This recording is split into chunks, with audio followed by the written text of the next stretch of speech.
салом шунавандагони азиз, шарҳи охирин таҳаввулоти тоҷикистон ва ҷаҳонро дар нашри навбатии барномаи иттилоъоти хабар мустақиман рӯи мавҷи радиои муҳоҷир мешунавед.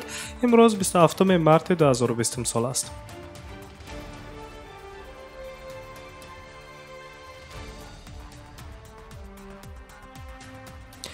дар тоҷикистон оид ба масъалаҳои марбут ба коронавирус хати доима амалкунандаи алоқа ба кор медарояд. Хабар медиҳад вазорати тандурустӣ ва ҳифзи иҷтимоии аҳолии ҷумҳурияи тоҷикистон акнун ҳар як шаҳрванд метавонад ба маркази иттилоъотии буҳронии вазорати тандурустӣ ва ҳифзи иҷтимоии аҳолии ҷумҳурияи тоҷикистон занг зада дар хусуси пешгирӣ ва мубориза бо вируси COVID-19 маълумот гирад ва ё иттилоъе дар ин хусус ба марказ пешниҳод намояд.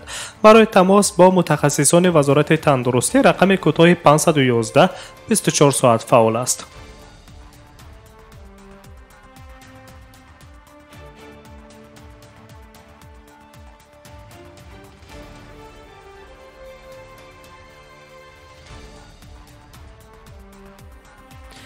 дар вазорати тандурустии ҷумҳурияи тоҷикистон таҳти раёсати муовини аввали вазир Саида Умарзода ҷаласаи навбатии ситоди пешгирӣ аз паҳншавии коронавирус баргузор гардидааст, ки дар он дар бораи андешидани чораҳои ҷиддӣ ҷиҳати пешгирии воридшавӣ ва паҳншавии ин вируси хатарнок ба кишвар муҳокимаҳо сурат гирифтааст. дар ҷаласаи ситод инчунин муовинони вазири тандурустӣ Мирҳамуддин Камолзода ва Шодихон Ҷамшед ва ҳамчунон сардорони раёсатҳои вазорати тандурустӣ ва ҳифзи иҷтимоии аҳолии ҷумҳурияи тоҷикистон ширкат варзиданд.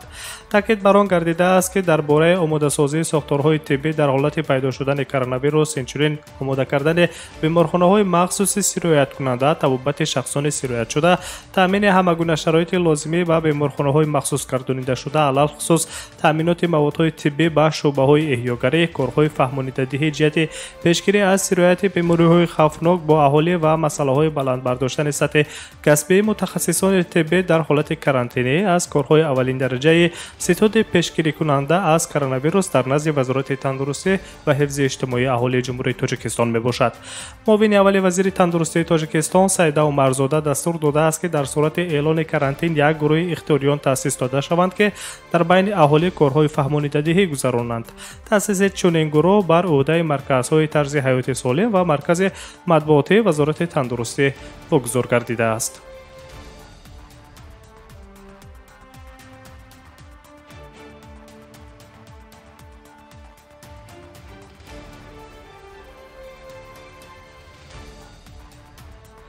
хабарҳои рӯзро идома медиҳем. кумитаи думаи давлатӣ оид ба сохторҳои давлатӣ ва қонунгузории Русия тағйиротро ба кодекси ҳуқуқвайронкунии маъмурии Федератсияи Русия дар бораи масъулияти гаронтар кардани нархҳои доруворӣ аз ҳадди ҷоизӣ муайян шуда тасдиқ кард. барои ин қонуншиканӣ мансабдоронро то 500 000 рубл ҷарима метавон интизор шуд. ин тағйирот банди вайронкунии қонунгузорӣ оид ба муомилоти доруворӣ дар кодекси ҳуқуқвайронкунии маъмурии Русияро пешбинӣ мекунад, ки моликони ширкатҳои дорурасон ва дорухонаҳо маводҳои тиббӣ ва дорувориро, ки бе ягон асоси воқеӣ аз нархи муқаррар гардида боло мебардоранд, нархро ҷаримабандӣ карда мешаванд.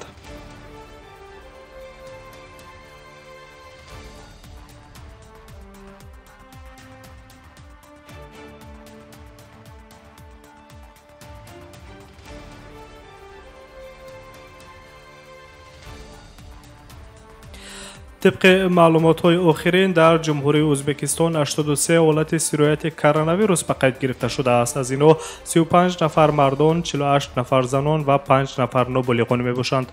گفته می شود که از 83 بیماران گرفتاری کرونا 60 نفر آنها از خویشاوندانشان که در خارج قرار داشتند سیرایت یافتند.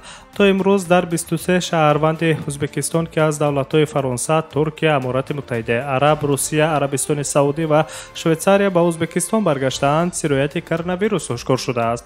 در این زمان بیماران گرفتار به ویروس کووید 19 در شفاخانه‌های سیرایتی ولایت‌های اندیجان، فرغانه، نمنگان، بخارا و تاشکند طبابت می‌گیرند. در بین شهروندان ازبکستان که 22 مارت سال روان با پرواز چارتری از استانبول ترکیه به بخارای ازبکستان برده شده بودند، 3 نفر گرفتاران سیرایت کرونا نیز آشکار شده است.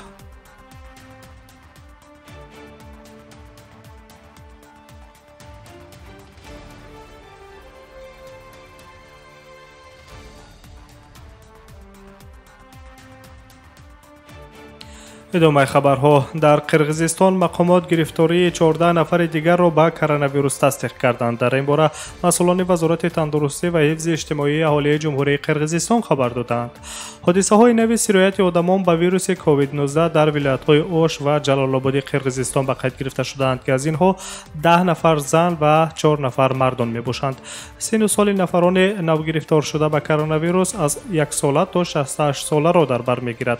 از 14 اولاد 5 تای آنها بعد از مراسم ادای حج از عربستان سعودی برگشتند. اینچنین 9 نفر دیگر نابالغان می باشند. همه شخصانی که با این بیماران معاشرت مستقیم داشتند تحت کرانتین خانگی قرار دارند، گفته است عینورا اکتمова مسئول وزارت بهداشت قرقیزستان.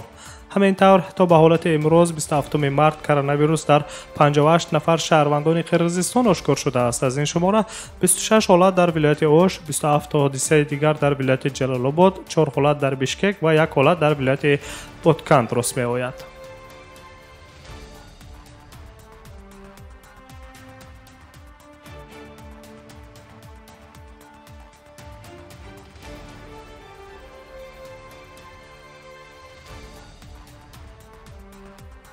از قرقیزستان به بریتانیای کبیر می رویم. سروزیر بریتانیای کبیر بوریس جانسون به کرونا ویروس مبتلا شده است. در این باره خبرگزاری های روسی ریا نووستی و اینترفکس خبر می دهند. گفته می شود که حالا سروزیر بریتانیا فعالیت خود را از خانه ادامه می دهد. بوریس جانسون در نوبت خود به همه طبیبان و اختیاریان، پلیس، کارمندان اجتماعی و همه آنهایی که با کرونا ویروس مبارزه می برند اظهار سپاس کرده است و اینچنین با رعایت چاره‌های مقرر گردیده طبیبان از جانب ساکنان دعوت به عمل آورده است. از این پیش نیز خبرها در بابت گرفتار شوی شاهزاده بریتانیای کبیر چارلز با کرونا ویروس پخش گردیده بود. روز 11 مارت سازمان جهانی بهداشت خروج سرایت کرونا ویروس کووید 19 که از چین پنهان گردید پاندمی اعلام کرد. طبق آخرین معلومات سازمان جهانی بهداشت در سراسر جهان بیش از 465,000 نفر مبتلا به این ویروس گشتند. در بریتانیای کبیر زیاده از 95,000 حادثه های بیماری از اپیدمی به خط گرفته شده است که 463 نفر تاکنون به هلاکت رسیدند.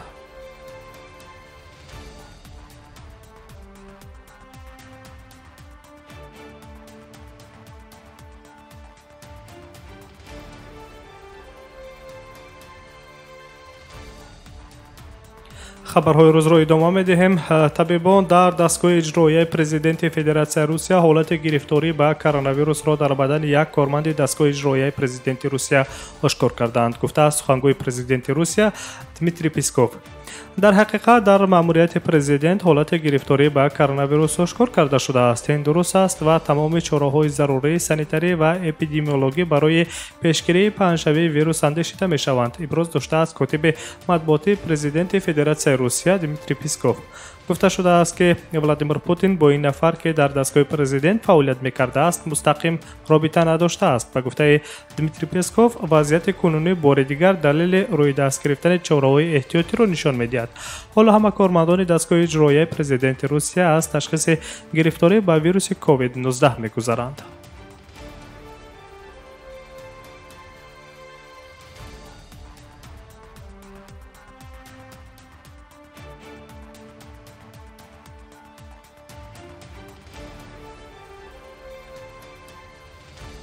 ادامه خبرهای روز را مستقیما روی موج رادیوی موجر میشنوید.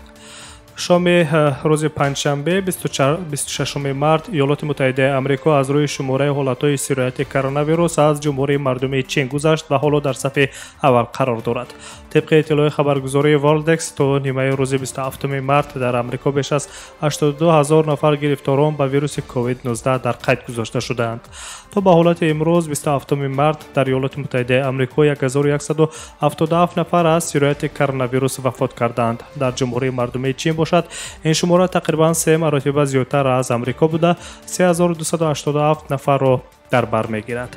در دوام روز پنجشنبه 26 مارت در آمریکا بیش از 10,000 سرایت نو کووید 19 آشکار گردیده 150 نفر دیگر جان باختند.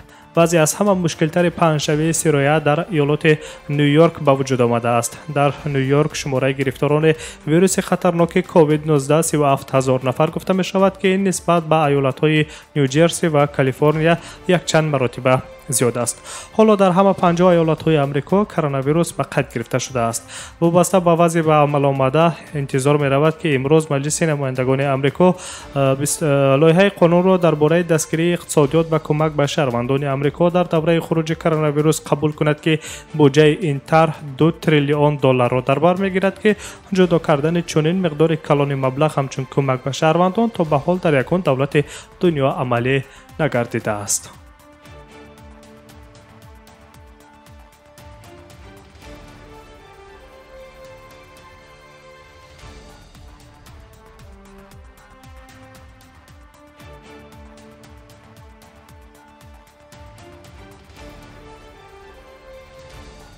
سامیان عزیز، نشر نوبتی برنامه اطلاعاتی خبر و مستقیما روی موج رادیو مجیر شنیدید. برنامه‌های دیگری ما ادامه دارند. سلامت باشید.